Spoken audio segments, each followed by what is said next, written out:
कहानी की शुरुआत में हम जंगल के बीचों बीच खड़ी हुई एक कार वैन को देखते हैं जिसमें टॉम नाम का आदमी अपनी बेटी मीरा के साथ जंगल में कैंपिंग करने के लिए आया है। जब सुबह वैन में उसकी आंख खुलती है तब उसकी बेटी अपने बेड पर सो रही थी।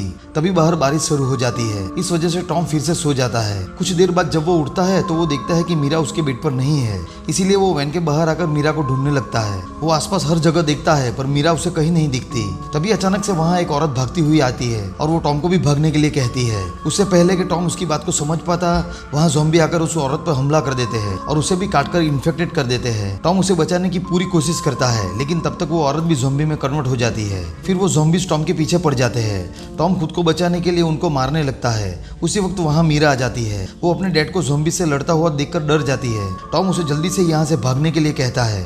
फिर मीरा वहाँ से भाग जाती है। इसके बाद टॉम किसी तरह ज़ॉम्बीज से बचता हुआ अपनी वैन में आ जाता है। फिर वो वैन के ऊपर चढ़ के देखता है कि बाहर उसे चारों तरफ से ज़ॉम्बीज ने घेर लिया है। अब हम कुछ दिन पहले का सीन देखते हैं जहाँ टॉम अपनी वाइफ नायोमी और अपनी बेटी मीरा के साथ घर पे था। अब यहाँ पर किसी बात को लेकर टॉम और उसकी बेटी मीरा के बीच बहस हो जाती है और मीरा अपने डैड से नाराज होकर अपने कमरे में चली जाती है। फिर रात में टॉम अपनी वाइफ से माफ़ी मांगता है और उसे कहता है कि मुझे इस तरह से उससे बात नहीं करनी चाहिए थी। अब नायोमी टॉम से कहती है कि तुम्हें मीरा के साथ ज़्यादा टाइम स्पेंड करना चाहिए ताकि मीरा को अच्छा लगे। वो टॉम को समझाती है और उसे मीरा के साथ कैंपिंग पे जाने के लिए कहती है। लेकिन टॉम उसे कहता है कि इस वीक वो काफ़ी बिजी है। लेकिन नायोमी फिर भी उसे कैंपिंग पे जाने के लिए मना लेती है।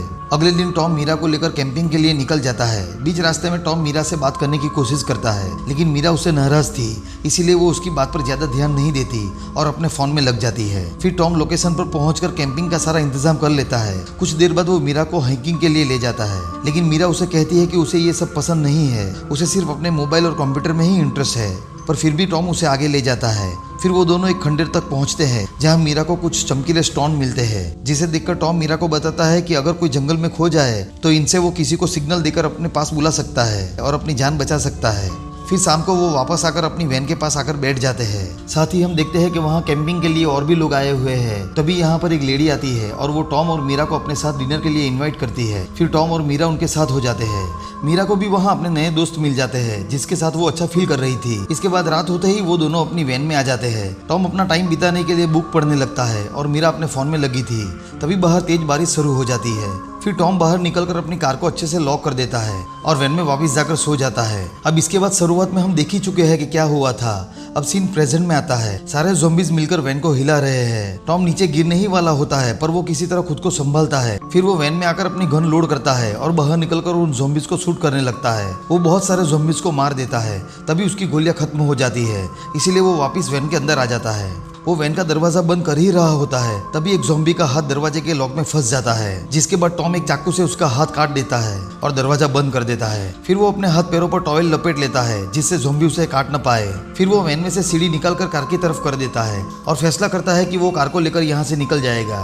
अब वो जल्दी से कार की तरफ आने की कोशिश करता है लेकिन सारे ज़ॉम्बीज मिलकर उसे पकड़ लेते हैं और उस पर हमला कर देते हैं। टॉम किसी तरह ज़ॉम्बीज से बचकर कार में आ जाता है और कार को स्टार्ट करने लगता है लेकिन कार में कुछ खराबी होने की वजह से कार स्टार्ट नहीं होती।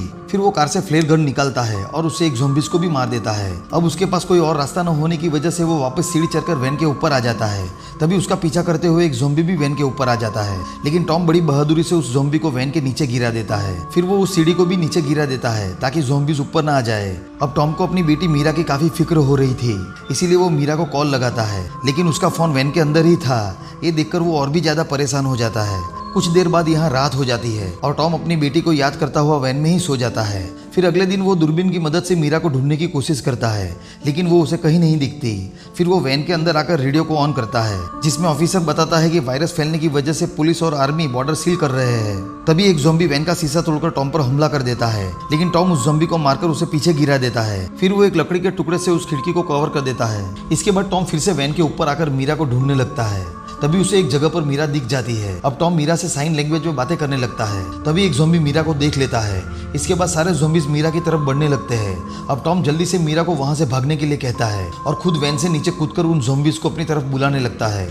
फिर सारे ज़ॉम्बीज उसकी तरफ आने लगते हैं। टॉम बड़ी बहादुरी से ज़ॉम्बीज का मुकाबला करने लगता है। फिर जब और भी ज़ॉम्बीज वहां पर आ जाते हैं तो टॉम फिर से वैन के ऊपर चढ़ जाता है। फिर रात होने पर टॉम रेडियो से मदद मांगने की कोशिश करता है लेकिन तभी रेडियो जोर से साउंड करने लगता है जिस वजह से वैन के पास खड़े गए हुए ज़ॉम्बीज आक्रामक हो जाते हैं और वो फिर से खिड़की को तोड़ने लगते हैं। फिर रेडियो का साउंड बंद करने के लिए टॉम एक हथौड़े से रेडियो को तोड़ देता है। अब यहाँ पर फिर से बारिश शुरू हो जाती है। इधर मीरा के पीछे अभी भी एक ज़ॉम्बी लगा हुआ था, वो उससे बचकर एक जगह पर छिप जाती है। इस तरफ टॉम देखता है कि वैन के ऊपर बहुत सारे ज़ॉम्बीज चढ़ गए हैं, इसीलिए वो ऊपर जाकर एक एक करके सारे ज़ॉम्बीज को नीचे गिराने लगता है। फिर वो वहीं पर बैठकर निगरानी करने लगता है। फिर सुबह होने पर वो देखता है कि एक ज़ॉम्बी के हाथ में मीरा की जैकेट है। ये देखकर वो काफी दुखी हो जाता है, क्योंकि उसे लगता है कि मीरा भी इन ज़ॉम्बीज का शिकार हो गई है। फिर वो नीचे वैन में आ जाता है। वो ड्रोवर में बची हुई एक गोली अपने गन में लोड करता है और सुसाइड करने की कोशिश करता है, लेकिन वो ऐसा नहीं कर पाता, क्योंकि उसे कहीं ना कहीं यकीन होता है कि उसकी बेटी अभी भी जिंदा है। इसके बाद वो बर्तन में बारिश का पानी इकट्ठा करके उसे पीकर अपना काम चलाता है, लेकिन उसे खाना ठीक से न मिलने की वजह से उसकी हालत खराब होने लगती है। फिर वो वैन में से ग्लू लेकर टूटे हुए कांच के टुकड़ों को वैन के साइड पर चिपका देता है, ताकि कोई भी ज़ॉम्बी ऊपर ना आ सके। तभी उसकी नज़र एक पहाड़ी की चोटी पर जाती है, जहां आग का धुआं उड़ रहा था। ये देखकर उसे यकीन होने लगता है कि शायद उसकी बेटी वहीं होगी। उसी वक्त उसे एक कार आती हुई दिखती है, जिसके पीछे काफ़ी ज़ॉम्बीज पड़े हुए थे।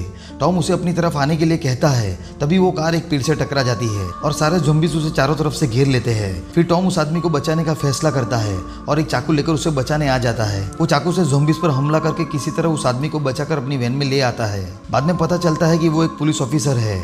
वो टॉम को बताता है कि ज़ॉम्बीज की वजह से हर जगह पर ऐसा ही हाल है और रेडियो सिस्टम बंद हो चुके हैं। फिर टॉम उससे अपनी बेटी के बारे में पूछने लगता है। वो उसे मीरा की फोटो दिखाता है, लेकिन उस ऑफिसर को मीरा के बारे में कुछ भी मालूम नहीं था और वो उसे मना कर देता है। अब टॉम मीरा को ढूंढने के लिए उसकी मदद मांगता है, पर वो ऑफिसर टॉम से कहता है कि अगर हम बाहर गए तो हमारी जान को खतरा हो सकता है। साथ में वो कहता है कि हमें एक प्लान बनाकर बाहर जाना होगा। फिर वो ऑफिसर टॉम से खाना मांगने लगता है और कहता है कि जब हमारी बॉडी में एनर्जी ही नहीं होगी तो हम उन ज़ॉम्बीज का मुकाबला कैसे करेंगे।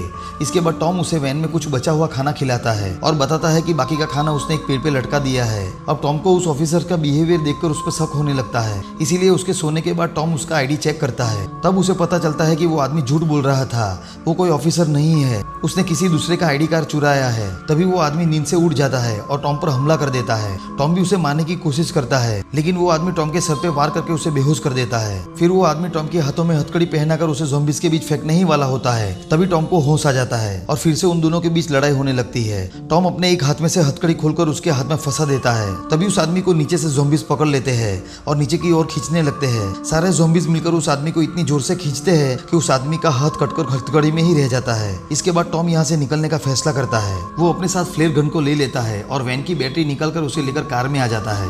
उसके पीछे काफी ज़ॉम्बीज पड़े हुए थे। वो किसी तरह कार स्टार्ट करके वहां से निकलने लगता है, लेकिन सारे ज़ॉम्बीज कार पर हमला कर देते हैं, जिससे कार एक पेड़ से टकरा जाती है। अब सारे ज़ॉम्बीज टॉम के पीछे पड़ जाते हैं। तभी टॉम फ्लेयर गन से वैन के पास रखे हुए सिलेंडर पर फायर कर देता है, जिससे वहां एक बहुत बड़ा धमाका होता है और इस ब्लास्ट में यहाँ मौजूद सारे ज़ॉम्बीज मारे जाते हैं। लेकिन टॉम की किस्मत अच्छी थी, वो अभी भी जिंदा था। सुबह होने पर वो उस पहाड़ी की ओर जाने लगता है। वहां पहुंचकर उसे उसकी बेटी मिल जाती है, जो अभी तक सही सलामत थी। फिर वो दोनों एक दूसरे के गले लग जाते हैं और यहीं पर ये मूवी एंड हो जाती है। दोस्तों, अगर आपको ये वीडियो पसंद आया हो तो वीडियो को लाइक और चैनल को सब्सक्राइब जरूर कर देना। मैं मिलूंगा नई कहानी के साथ, तब तक के लिए take care, good bye and thank you.